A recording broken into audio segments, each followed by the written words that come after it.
안녕하세요. 오늘은 8일차예요. 오늘은 뉴스 읽기가 아니라 한 책을 읽어보려고 해요. 한국어 발음과 낭독이라는 책인데요. 여기에서 한글과 그리고 한국어에 대한 얘기를 하고 있습니다. 처음에는 다큐멘터리 대본을 읽다가 그 다음에 해설본을 보다 보니 재밌는 얘기가 있어서 이 김상준 작가님의 얘기를 조금 들려드릴까 해요. 해볼게요. 한글이라는 말은 우리말을 표기하는 문자의 이름입니다. 영어를 표기하는 문자는 알파벳이고 일본어를 표기하는 문자는 가나, 중국어를 표기하는 문자는 한자입니다. 그러나 한글이라는 말은 전혀 맞지 않는 말입니다. 그러다 보니 우리말 한국어처럼 이름 하나도 제대로 찾지 못하고 대우를 잘못 받고 있는 것도 없을 것입니다. 여기서 이제 작가는 얘기를 합니다. 한글이 왜 잘못 쓰이고 있는지를 얘기하고 있죠. 당당히 한국어라고 해야 할 경우에도 어정쩡한 이름인 한글, 국어, 우리말과 같은 호칭들이 혼란스럽게 쓰이고 있습니다. 한 언론에 보도된 기사를 인용합니다. 정보통신부가 7일 발표한 한글 도메인 시행계획에 따르면 19일 등록을 시작하며 10월부터는 브라우저에 한글 인터넷 주소를 입력해 해당 홈페이지에 접속할 수 있게 된다. 새 한글 인터넷 주소는 기업을 나타내는 CO, 정부기구를 뜻하는 GO 등을 쓰지 않고 바로 한글 뒤에 .kor만 달도록 했다. 여기서 한글 도메인 시행계획은 한국어 도메인 시행계획이어야 합니다. 그러니까 한글 도메인이 아니라 한국어 도메인이라고 얘기를 해야 된다는 거죠. 한번 볼게요. 한글은 영어를 표기하는 기호인 알파벳처럼 우리말을 표기하는 기호이며 문자입니다. 그런데 언어로서의 영어를 말하는 경우에는 알파벳이라 하지 않고 철저하게 영어라는 명칭을 붙이고 있습니다. 2003년 7월 28일 디일보의 제목입니다. 미 간 적 없는데 미국 박사, 부방위가 밝힌 가짜 외국학위 실태, 이런 제목에 한글 논문도 통과, 이런 부제목을 달고 있습니다. 한글 논문이라는 말이 성립되려면 일본어로 쓴 논문은 일본어 논문이라고 하지 않고 가나 논문이라고 해야 하고, 영어로 쓴 논문을 영어 논문이라고 하지 않고 알파벳 논문이라 하는 것이나 같은 것입니다. 생각해보니 그러네요. 일본어 논문이라고 얘기를 하지 가나 논문이라고 하진 않잖아요. 그러니까 한글 논문이 아니라 엄연하게 말하면 한국어 논문이 되는 거죠. 다음 기사는 2003년 7월 30일자 모통신 뉴스입니다. 이 책이 쓰여진 지가 좀 되다 보니까 2003년 예시들이 나오고 있습니다. 제독 한글학교협의회는 독일의 36개 한글학교 교장이 모여 동포 한글교육 프로그램 개발과 진행, 한국 관련 기관 업무 등을 하고 있으며 지난 80년 유학생으로 독일에 건너가 96년 한글학교장을 역임하는 등 제독 동포 자녀의 한글 교육 발전에 노력하고 있다. 여기서 어떤 한글이 틀린 걸까요? 여기서 한글학교라는 한국어 교육기관도 마찬가지로 잘못된 간판을 달고 있습니다. 이렇게 저자는 말하고 있습니다. 한글학교, 한글교육 프로그램, 한글학교장, 한글교육 발전이라는 말에서 한글은 한국어로 바꿔야 합니다. 세종대왕의 주도 아래 만든 우리 훈민정음은 세계에 그 유례가 없는 문자 문화의 걸작품입니다. 그래서 당연히 우리 모두가 우리의 그린 한글을 갈고 닦아야 합니다. 그러나 정도가 지나쳐서 우리 주변에는 맹목적으로 한글을 사랑하는 분들이 많이 있습니다. 그분들이 주도한 것은 아니겠지만 세종대왕을 우리말을 만드신 임금으로 맹신하는 사람들이 많습니다.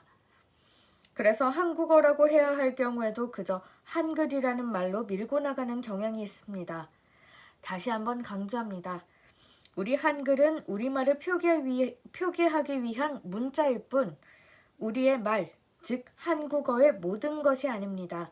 한글이라는 나무들에 가려 한국어라는 거대한 숲이 보이지 않는 현상은 없어야 합니다. 이 글은 김상준의 한국어 바로보기라는 곳에도 실려있는 글인가 봅니다. 이렇게 가끔씩은 뉴스 기사 읽기가 아니라 주변에 있는 책들을 실용문 같은 것을 읽어봐도 참 좋을 것 같습니다. 그러면 잠깐만요. 이게 카메라가 위에 카메라네요. 거기를 보고 말을 해볼게요. 오늘은 그래서 다큐멘터리를 아까 읽어보려던 걸 한 번 더 읽어볼게요. 이것도 마찬가지로 이 책 안에 있는 겁니다. 제목은 광란의 사육제. 한번 그림을 상상해 보면서 한번 같이 들어볼까요? 인도 라자스탄. 막강했던 중세 인도 제국의 영화로움을 보여주는 이 장대한 성체에는 이제 잊혀진 영광만이 깃들어 있다. 원시적인 마차바퀴가 고색창연한 성벽이 세워지기 이전으로 시간을 되돌려 놓은 듯하다. 이것들은 무상한 시간의 흐름 속에서도 현재까지 살아남은 선사시대의 유물인 것이다. 인도의 시골에서는 매년 2월이 되면 되살아나는 시대의 유물 같은 행사가 있다. 매년 2월이면 발대부 사원에서는 세계에서 가장 역사가 오래된 사육제라 생각되는 홀리 축제가 벌어진다. 이 축제는 현대 문명의 뿌리와 그 근원을 같이 하고 있는 행사인 것이다. 여러 색깔의 진흙이 보여주는 혼란스러운 만화경은 땅에서 싹이 트는 씨앗을 상징하는 것이다. 그리고 진흙과 물이 뒤섞이는 행위는 생명을 잉태하는 자연의 성적 폭발을 묘사하고 있는 것이다.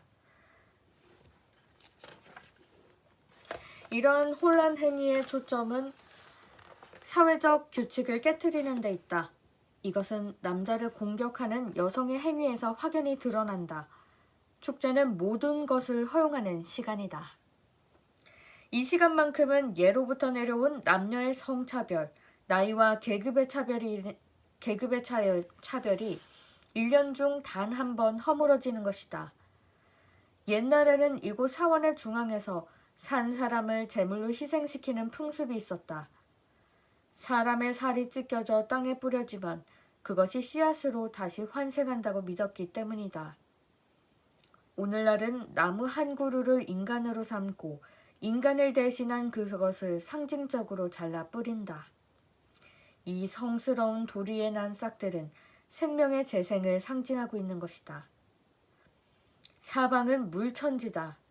풍부한 물에서 벌이는 장난에는 비가 많이 내리길 바라는 염원이 숨겨져 있다. 홀리 축제를 거행하면서 인간은 다시 땅으로 돌아오는 것이다. 비록 잠깐이지만 인간과 자연 사이에 주기적인 교류가 이루어지는 이때만은 인도의 시골에서는 시간이 멈추어진다. 재밌죠? 이렇게 인도에서는 예전에는 무시무시하긴 한데요. 사람을 이렇게 찢어서 땅에다가 촉촉히 적셨다고 생각하니까 정말 소름이 돋습니다. 하지만 문화적 차이란 이런 것이 아닐까 싶어요. 그 안에서는 그 행위의 의미가 더 크기 때문에 이런 행동을 짓는 거겠죠. 물론 지금은 행해져서는 안 되는 거기 때문에 인권적인 측면에서요. 그리고 아무리 문화적이어도 이제는 받아들여져서는 안 될 그런 행위로 되기 때문에 도덕적인 잣대로 인해서 나무 한 그루를 인간 대신에 심는다고 해요. 뭐 말이 심는 거지 다 찢어서 이렇게 땅에다가 흡수시키는 거죠. 여기서 이제 읽을 때 좀 주의해야 할 것들이 뭐가 있었을까요? 저는 잘못 읽었다고 생각하는 게 폭발이라는 단어였어요. 폭발이 아니라 폭발로 읽어야 하는 게 맞는 겁니다. 비슷한 경우로는 선착창으로 하는 경우가 있는데 그게 아니고요. 선착장, 확장, 한계비, 한계피가 아닙니다. 나침판이 아니라 나침반, 병풍 이렇게 읽어야 해요. 그러니까 아까 얘기한 폭발 이렇게 읽어야 되는 거죠. 폭발이 아니고요. 또 뭐가 있을까요? 이것도 있네요. 초점일까요? 초점일까요? 정답은 초점입니다. 초점으로 읽어야 되고요. 사이시옷이 들어가지 않습니다. 한자어로 이루어졌기 때문에. 네, 한자어로 이루어진 거는요 6가지밖에 없어요. 차회태 곧세수죠. 차간, 횟수, 퇴간, 곧간, 새빵, 숫자입니다. 이렇게 오늘 다른 책을 좀 읽어봤는데 참 재밌네요. 그래도 뭔가 뉴스 읽기를 하다가 가끔씩 이렇게 하는 것도 좋은 것 같습니다. 오늘 그래도 뉴스를 읽지 않을 순 없잖아요. 한번 뉴스도 읽어볼까요? 오늘은 신문 첫 장을 읽어볼게요. 오늘 신문 일면이 뭐였을까요? 윤석열 3가지 갈림길 정치 소식이네요. 추미애 법무부 장관이 패싱했던 법무부 감찰위원회가 내달 1일 열리는 것으로 27일 확인됐습니다. 외부 감찰위원들의 조기 소집 요구가 관철된 것입니다. 감찰위 회의 내용에 따라 추 장관의 윤석열 검찰총장 징계 계획에 제동이 걸릴 수도 있습니다. 이날 안건은 윤 총장 감찰 사건의 조사 방법, 결과 등에 대한 것입니다. 전체 감찰위원 11명의 과반인 6명의 감찰위원들이 모인다고 합니다. 앞서 이들은 검사 징계위가 예정된 내달 2일 전에 소집돼야 한다는 뜻을 지난 26일 법무부에 팩스로 전달했습니다. 감찰위가 개최 규정을 위원 동의 없이 기습적으로 선택사항으로 변경한 데다 징계위 이후 감찰위를 여는 것은 절차 파괴라는 공감대가 형성됐기 때문입니다. 감찰위를 건너뛴 채 징계위로 직행하는 추 장관의 시도에 감찰위원들이 제동을 걸고 나선 것입니다. 대부분의 감찰위원들은 어느 조직에서건 이런 식으로 직무배제를 하지는 않는다는 비판 입장이 뚜렷합니다. 감찰위 안팎에선 일부 위원들이 윤 총장에 대한 직무정지 및 징계 청구가 부당하다는 생각을 갖고 있다는 얘기도 흘러나옵니다. 다만 감찰위의 논의사항이 징계위원회 결정에 영향을 미치진 않습니다. 법무부 감찰위 규정에 따르면 위원장은 토의 결과에 따른 의견을 법무부 장관에게 제시하며 필요한 조치를 권고할 수 있다고 돼 있습니다. 추 장관이 감찰위의 권고 조치를 따르지 않아도 된다는 뜻입니다. 한편 윤 총장이 추미애 법무부 장관의 직무집행정지 명령에 불복해 제기한 처분 취소 소송 및 집행정지 사건은 30일 오후 11시로 잡혔습니다. 추 장관은 지난 24일 윤 총장에 대해 조국 전 법무부 장관 사건 등 주요 재판부 불법 사찰, 검찰총장 대면 감찰조사 방해, 검찰총장의 정치적 중립 손상 등의 혐의로 윤 총장의 징계를 청구하고 직무를 배제했습니다. 윤 총장 측은 임기가 보장된 검찰총장에 대한 불합리한 직무배제는 법치주의를 훼손하는 것이라며 직무배제 집행정지와 취소 소송을 제기하며 반발했습니다. 이날도 서울중앙지검 소속 부장감사 등 검사들의 반발이 이어졌습니다. 이에 추 장관은 검찰 조직이 받았을 충격과 당혹스러움을 충분히 이해한다면서도 이번 조치는 적법한 절차에 따라 명백한 진술과 방대한 근거 자료를 수집해 이루어졌다고 밝혔습니다. 추 장관은 또 검찰총장이 조사에 전혀 응하지 않는 상황에서 헌법 가치를 훼손하는 판사 불법 사찰 문건의 심각성과 중대성 등을 고려해 조치를 취하지 않을 수 없었다고도 했습니다. 그러니까 11월 30일 총장 직무정지 취소 소송 심리가 열렸고요. 12월 1일에는 감찰위 징계가 적절한가에 대한 논의가 벌어졌습니다. 그리고 12월 이제 벌어질 거고요. 12월 2일이죠. 이때는 법무부 검사징계위원회가 개최된다고 하네요. 윤 총장과 그리고 윤석열 검찰총장과 그리고 추미애 법무부 장관의 힘겨루기가 계속 벌어지고 있는 것 같습니다. 중앙지검의 부장검사들은 반발을 계속 할 수밖에 없는 입장이고요.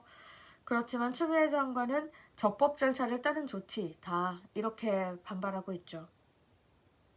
어떻게 사안이 흘러갈까요? 12월 1일 그리고 12월 2일 이어지는 이제 징계가 적절한가에 대한 논의 그리고 검사 징계위원회가 어떻게 흘러갈지 좀 기대가 되는 뉴스입니다. 다음에 어떻게 이루어질지 내일이나 내일 모레 또 신문을 잘 살펴보면 좋겠습니다. 오늘 이렇게 얘기를 해봤는데요. 어떠신 것 같아요? 저는 다양하게 읽어보는 연습도 참 좋은 것 같아요. 그리고 처음 이제 노바이스라고 하죠. 초보자, 초심자 같은 경우에는요. 일단은 최대한 끝에 조사가 올라가지 않도록 유의하면서 읽어보는 게 좋을 것 같습니다. 오늘은 여기까지 할게요. 사실 오늘 지금 시간이 여기 보이려나요? 여기까지 될지 모르겠네. 1시 57분입니다. 그래서 목이 살짝 잠긴 상태예요. 그래서 이럴 때에는 일부러 소리를 막 악을 지르면서 내기보다는 내가 낼 수 있는 성량에서 조금 더 앞으로 공기를 보낸다. 이렇게 공기를 보낸다고 생각하고 읽는 게 목에는 무리가 가지 않으면서도 연습할 수 있는 방법 같습니다. 그러면 내일도 또 뵐게요. 안녕. 내일 아마 야근하고 올 것 같아요. 어쩔 수 없죠.